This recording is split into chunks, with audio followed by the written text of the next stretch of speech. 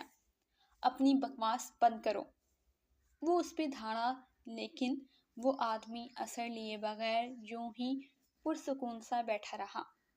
مجھے ملائیشیا جانے سے قبل کسی طرح سے ایس کے سے رابطہ کرنا ہے، وہ اردو میں بولتا فیراڈے کو ٹھٹکا گیا، جبکہ وہاں موجود نفوس نے ناسمجھی سے ان کے ہلتے ہونٹوں کو دیکھا۔ کیا مطلب؟ وہ کیوں؟ اس کا حیران ہونا فطری تھا۔ ای جے کے چنگل سے ہمیں صرف وہی بچا سکتا ہے۔ ان کے لہجے میں غضب کی بے بسی چھائی ہوئی تھی۔ وہ شاید نہیں، یقیناً موت کے خوف کی وجہ سے تھی۔ ایس کے سے رابطے کا آخری ذریعہ انڈر ورلڈ ہے۔ فیراڈے نے بھی اس کی بات کی تائید کی اور ہولے سے کہا، کیونکہ ان میں سے کوئی بھی ایس کے کو ٹریس نہیں کر پاتا تھا، بلکہ ہمیشہ وہی ان تک پہنچتا تھا جب کوئی بھی ڈیلنگ ہوتی تھی۔ ان کے سامنے انڈر ورلڈ یا ایس کے سی کیسے بات کریں گے؟ فیراڈے نے ایک اور مسئلہ سامنے رکھا اور ایک نظر انہیں دیکھا جو ان کی گفتگو سے صرف 3 لفظ ہی ڈی کوڈ کر پائے تھے: انڈر ورلڈ، ایس کے، ای جے۔ ملائیشیا پہنچنے سے قبل یہ ہمیں ہاتھ نہیں لگا سکتے، اس لیے ان کو ہماری بات تو ماننا پڑے گی۔ رابرٹ کی بات میں دم تھا، اور ہوا بھی یہی۔ جب اس نے ان میں سے ایک آدمی کو کہا کہ اسے ایک کال کرنی ہے تو اس نے فوراً اوپر سے آرڈر لیا اور اس کی کال کروائی۔ انڈر ورلڈ والوں سے رابطہ کرنے سے قبل رابرٹ یہ چیک کرنا نہ بھولا تھا کہ اس موبائل میں کسی قسم کا ٹرانسمیٹر یا ریکارڈر تو نہیں لگا، اور تسلی ہونے کے بعد اس نے فوراً رابطہ کیا اور دھڑکتے دل کے ساتھ ایس کے سے رابطے کی دعا کرنے لگا کہ اس وقت اسے اپنی زندگی کی ضمانت صرف اور صرف ایس کے لگ رہا تھا۔ ملائیشیا ای جے کا گڑھ کہلایا جاتا تھا، اور اسی چیز کا وہ دھڑلے سے فائدہ اٹھا رہا تھا۔ اس نے ملائیشیا میں رہتے ہوئے سب سے زیادہ تعلقات بنانے پہ کام کیا تھا۔ آج پھر سے کے ایل کے مشہور ہوٹل میں بہت رازداری کے ساتھ رائل پرنسس کی تلاش جاری تھی، جو ہر شے سے بے نیاز ملائیشیا کا مشہور لباس باجو کرنگ پہنے اپنے شوہر کے ساتھ ناشتہ کرنے کے لیے ہوٹل کی لابی کی جانب بڑھ رہی تھی۔ ہم یہاں کب تک رکیں گے؟ وہ اس بورنگ روٹین سے فیڈ اپ ہو چکی تھی، تبھی چہرے پہ جھنجھلاہٹ لیے اس کے ساتھ چلتی ہوئی بولی، کیوں، تمہیں اچھا نہیں لگ رہا میرے ساتھ ہنی مون منانا؟ اس کے ساتھ قدم سے قدم ملا کے چلتے سلطان نے اپنی عقابی نگاہیں چاروں طرف ڈالتے ہوئے بے نیازی سے جواباً استفسار کیا تو اس کے ساتھ چلتی روشانے کے پیروں کو بریک لگی۔ ہنی مون؟ اس نے تھوک نگلتے ہوئے اس کی جانب دیکھا، جو سفید شرٹ کے ساتھ بلو جینز پہنے بہت رف ٹف سے حلیے میں ملبوس تھا۔ کیوں، تمہارے خیال میں ہنی مون کیسے ہوتے ہیں؟ اپنے بائیں جانب دیکھتے ہوئے اس نے اسی کمال بے نیازی کا مظاہرہ کیا تو روشانی کی تیز حصوں نے اسے فوراً اشارہ دیا کہ وہ اس سے فقط باتوں میں وقت ضائع کر رہا تھا۔ تم کسی کا انتظار کر رہے ہو؟ اچانک وہ کھوجتے لہجے میں گویا ہوئی تو وہ سنبھلا اور ایک محتاط نگاہ اس کی ملائمت سے بھرپور چہرے پہ ڈالی جو اس نکھرتی صبح کا منظر لگ رہی تھی۔ اپنی پرانی گرل فرینڈ کا۔ اس کے چہرے کی جاذبیت کو تکتے اس نے اپنی دلی کیفیات کے برعکس الفاظ کا چناؤ کیا تو روشانی نے اچنبھے سے اس کی جانب دیکھا اور پھر بنا کچھ کہے وہ وہاں لگے میزوں کی جانب بڑھ گئی۔ اسی لمحے سلطان کو اپنا مطلوبہ ہدف نظر آیا تو وہ فوراً سائڈ پہ ہوا۔ اپنی پرانی گرل فرینڈ کی مجھ سے اپنے عقب سے اس کی غیر موجودگی سے بے خبر وہ کرسی پہ بیٹھتے ہوئے بولنے لگی جب کسی نے اس کا بازو بہت بے دردی سے جکڑتے ہوئے اپنی طرف کھینچا تو وہ بمشکل اپنا توازن برقرار رکھتی سراسیمگی سے پلٹی۔ جہاں اس دن والا شخص اس کا بازو تھامے اس کے بے حد نزدیک کھڑا اسے وارفتہ نگاہوں سے دیکھ رہا تھا، اس نے ایک متلاشی نگاہ ادھر ادھر گھمائی لیکن وہ دکھائی نہ دیا۔ تب اسے اندازہ ہوا کہ اس کے شوہر کی پرانی گرل فرینڈ یہی سامنے کھڑا آدمی ہی تھا جو اس کا بازو جکڑے کھڑا تھا۔ رائل پرنسس، ای جے نے والہانہ انداز میں کہتے ہوئے اس کے خوبصورت آنکھوں کو چھونا چاہا لیکن اس نے سرت سے اپنا چہرہ موڑتے ہوئے اس کی کوشش ناکام بنا دی اور اس کی گرفت سے اپنا بازو کھینچا۔ لیو می، اس نے درست لہجے میں کہتے ہوئے اس سے فاصلہ بڑھایا اور اس کے سامنے سے ہٹنے لگی جب وہ سرت سے اس کے سامنے آیا۔ اس کی اس حرکت پہ آگے کو ہوتی روشانی کا جب سر ای جے کے کشادہ سینے سے ٹکرایا تو جہاں سرور کی ایک لہر ای جے کے وجود میں دوڑ گئی وہیں روشانی کے وجود میں انگارے سے دوڑ گئے۔ اس نے بمشکل اپنے اٹھتے ہاتھ کو روکا اور پیچھے کو ہوتی خوفزدہ تاثرات چہرے پہ سجاتی اسے دیکھنے لگی جو اس سے ایک لحظہ کے لیے بھی غافل نظر نہیں آ رہا تھا۔ کون ہو آپ؟ اس کی مدھم مگر قدرے خوفزدہ آواز پہ ای جے کا دل چاہا کہ وہ ارد گرد موجود لوگوں کو چیخ کے کہے کہ اپنی آوازیں ہمیشہ کے لیے بند کر دو کیونکہ وہ سامنے کھڑی لڑکی کو سننا چاہتا تھا۔ وہ شاید دیوانگی میں ایسا کر جاتا جب روشانی نے پھر سے اپنا سوال دہرایا۔ پرنسس کے لیے ہمیشہ ایک پرنس پیدا ہوتا ہے، یوں سمجھ لو کہ میں تمہارا پرنس ہوں۔ اس کے چہرے پہ بل کھاتی لٹ کو انگلی سے چھوتے وہ بھاری لہجے میں گویا ہوا تو روشانی کو بے اختیار اپنا بیسٹ یاد آیا۔ دل نے بری طرح سے اس کے آ جانے کی دعا مانگی جو نہ جانے کہاں غائب ہو چکا تھا۔ میں آپ کو نہیں جانتی، میرے راستے سے ہٹیں۔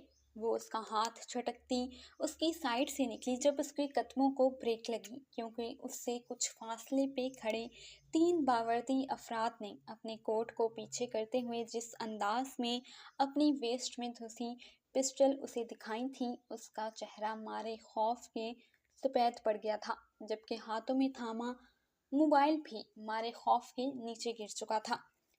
ریلیکس رائل پرنسس، وہ ہمیں تب تک ڈسٹرب نہیں کریں گے جب تک ہم ناشتہ نہیں کریں گے۔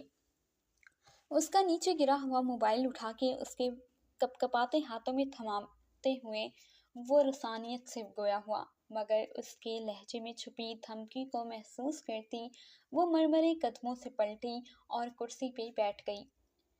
تم یہاں ملائیشیا میں کیا کر رہی ہو پرنسس؟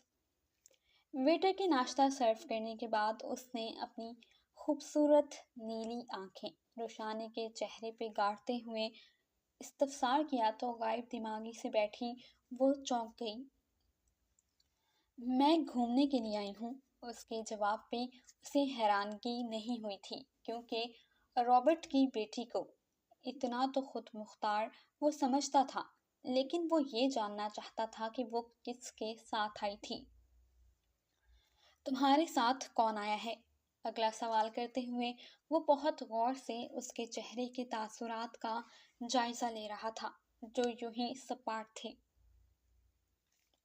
کوئی بھی نہیں، مختصر جواب دیتے ہوئے وہ ناشتہ زہر مار کرنے لگی اور دل ہی دل میں سوچنے لگی کہ آیا اس کا شوہر جانتا ہے کہ وہ اس وقت کسی کے ساتھ ناشتہ کرنے میں مصروف ہے، اور اگر جانتا ہے تو اتنا صبر کیوں کر رہا ہے؟ چلیں۔ ناشتے کے بعد جب ای جے کی خوبصورت آواز گونجی تو صحیح معنوں میں وہ چکرا کے رہ گئی۔ کہاں؟ اس کا دماغ اس غیر متوقع صورتحال پہ چکرانے لگا تھا۔ میرے ساتھ میرے گھر۔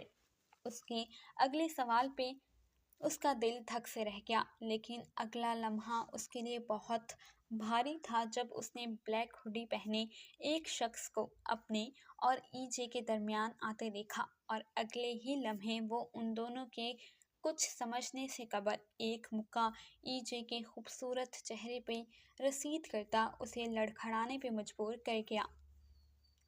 اتنی جلدی بھی کیا ہے ای جے؟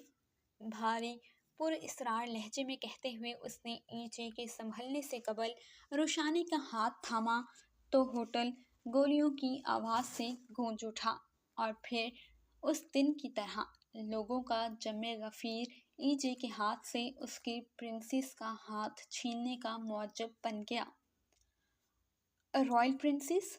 غیر متوقع حملے سے سنبھلتے ہوئے ای جے نے چاروں طرف اسے ڈھونڈنا چاہا، لیکن مقابل اسے لمحے کے 1000ویں حصے میں ہی لے کے غائب ہو چکا تھا۔